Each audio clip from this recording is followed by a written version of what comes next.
Bonjour Yamina Benguigui, ministre en charge de la francophonie dans le gouvernement de Jean-Marc Ayrault. On est ravis de vous accueillir sur le plateau de TV5 Monde, la chaîne de la francophonie bien sûr, et puis cette journée de la femme.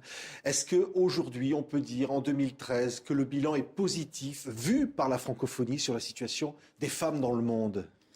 Alors, déjà bonjour, vu la situation des femmes dans l'espace francophone a plutôt tendance à aller un peu plus mal. Leurs droits sont en train de régresser. Je pense plus particulièrement à l'après-révolution du monde arabe et je pense en tout particulier à la Tunisie.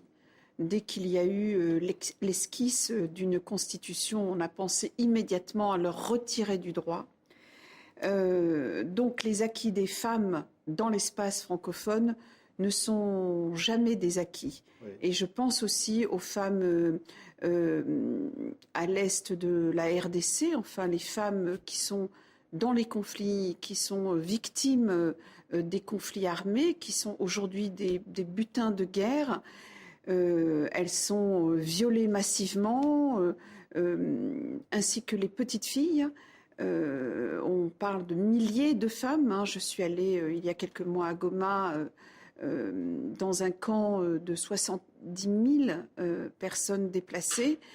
Donc vraiment, et on pense au Mali aussi, l'espace francophone n'est pas aussi serein. Oui. Pour les femmes. Est-ce qu'il est l'occasion pour cette journée de la femme, pour la ministre de la francophonie justement, de lancer un appel pour que cette situation change ? Est-ce que c'est possible de faire changer les choses ? Mais écoutez, suite à ce déplacement à Goma, j'ai décidé de monter le jour de la francophonie, c'est-à-dire le 20 mars, le premier forum mondial de femmes et francophonie, pour pendant cette journée, dire à quel point les femmes étaient en perte de droits.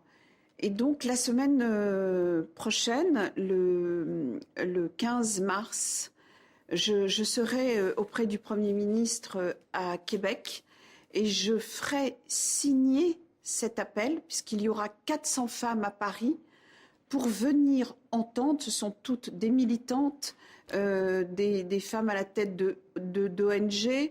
Elles viendront du monde entier pour demander plus de droits.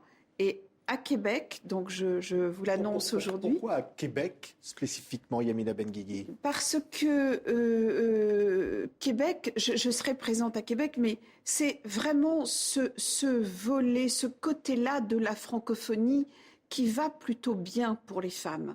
Et elles vont nous démontrer à quel point elles sont solidaires de l'autre espace francophone qui va mal pour les femmes. Donc elles seront les premières à signer cet appel pour demander plus de droits. Donc il y aura entre autres Madame aussi Pauline Marois et Viviane Michel qui est la présidente des femmes autochtones. Cet appel va voyager, va revenir à Paris. On fera cette journée avec trois tables rondes. Et à la fin de la journée, nous demanderons aussi à ce qu'au sein de l'OIF, de l'Organisation internationale de la francophonie, qui a toujours posé la question des droits de l'homme, c'est vraiment d'ouvrir aussi sa charte à ce qu'il y ait un article pour le droit des femmes. Dans chaque sommet de la francophonie, nous devons aborder la question des femmes et de ces nations qui rentrent dans la francophonie. Ça ne s'est jamais fait, c'est la première fois, parce qu'on n'a pas imaginé que dans cet espace francophone, des femmes pouvaient être à la fois butin de guerre, perdre leurs droits. Ça n'a jamais été pensé comme ça. C'est une solidarité internationale, c'est-à-dire une sorte de famille francophone qui va donc se retrouver à Québec pour ensuite venir à Paris, au musée du Quai Branly, pour ce forum mondial des femmes qui sera donc clôturé par le président de la République. Est-ce que c'est l'occasion d'annoncer quelque chose ? Qu'est-ce qu'on peut dire Écoutez, nous voyons aujourd'hui les conflits qui s'amorcent dans l'espace francophone. On le voit au Mali, on le voit sur toute la région du Sahel, on l'a vu aussi au Mali, on le voit en RDC. Il y a à la fois d'un côté les narco-djihadistes dont l'obsession c'est de détruire aussi la femme. Il y a détruire l'art, détruire la culture, détruire la culture, détruire le savoir, détruire l'intelligence. Ça, c'est leur objectif numéro un.